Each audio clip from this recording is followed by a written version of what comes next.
Good evening. This is Pamela, and you're listening to Watchmen on the Pod. Today, I am going to read from the bread. What is it called? Our Daily Bread, the devotionals that I told you about the other day. This time, it is entitled Irrational Fears. Sometimes we can all have irrational fears. We're going to read from Isaiah chapter 49, verses 14 through 19. And it says, "Can a woman forget her nursing child, that she should not have compassion on the son of her womb? Yes, these may forget, yet I will not forget you. Behold, I have engraved you on the palms of my hands. Your walls are continually before me. Your children hurry, your destroyers and those who devastated you will leave you. Lift up your eyes all around and see.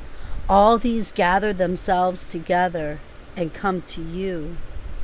As I live, says Yahweh, you shall surely clothe yourself with them all as with an ornament, and dress yourself with them like a bride. For as for your waste and your desolate places and your land that has been destroyed, surely now that land will be too small for the inhabitants, and those who swallowed you up will be far away." That is absolutely beautiful.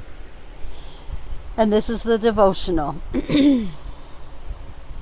Irrational Fears. It makes no logical sense, but when my parents died within a 3-month period, I feared they would forget me. Of course, they were no longer on earth, but that left me with a large uncertainty. I was a young, unmarried adult and wondered how to navigate life without them. Feeling really single and alone, I sought God. One morning, I told him about my irrational fear and the sadness it brought, even though he already knew. The scripture passage that came from the devotional I read that day was Isaiah 49. Can a mother forget the baby at her breast?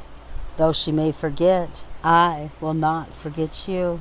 That's verse 15. God reassured his people through Isaiah that he had not forgotten them, and later promised to restore them to himself through sending his son, Jesus. But the words ministered to my heart too. It's rare for a mother or a father to forget their child, yet it's possible. But God, no way. I have engraved you on the palms of my hands, he said. God's answer to me could have brought more fear, but the peace he gave me because of my own remembrance of me, because of his own remembrance of me, was exactly what I needed. It was the start of discovering that God is even closer than a parent or anyone else, and he knows the way to help us with everything, even our irrational fears. And that was written by Annie Cetas. What fears do you face? How might you seek God's help to address them? Father, my emotions and fears can be overwhelming and controlling. Thank you for being kind by helping me with them. Always when you're afraid, when you're sick, questions, whatever it may be, always go to the Father. He knows what you have need of even before you ask, but he wants you to ask him anyway. And then sit back and wait. Wait for his response. Wait for his answer. Don't go ahead of him, but wait upon the Lord, because he will answer. He's there. He's our comfort. Never forget that. He's our peace. He's everything that we have need of. When you think about when Moses had met him at the burning bush, and Moses said, "Who shall I say send me?" God said to him, "I am that I am." And I want you to really think about this.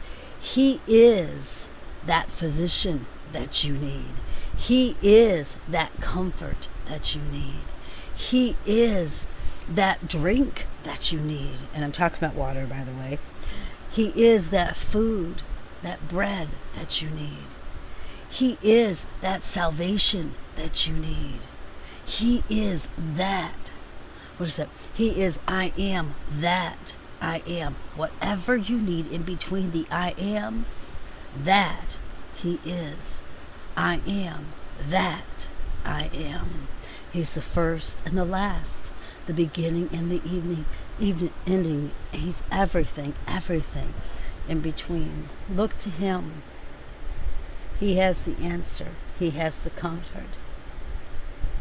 He loves you, and He will never forget you. As He said in the book of Isaiah, your name is engraved in the palm of His hand. He will never forget you. And it also says that He will never leave you nor forsake you, but be with you until the very end. Look to Him. Man will fail you. Man will forget you. When we're dead and gone, your memory's not going to really carry on. I mean, after 50 years, 100 years, who's going to remember you? But you know what? For eternity, God will always remember you. You are engraved in the palm of His hand, and He loves you. He wants to be I am that I am. Well, I love you all. You have a great, great night. And I want you to meditate on that. Think about it. Go to the Word. Read it for yourself. Toss it back to and fro. And seek Him. Seek Him. Have a good night.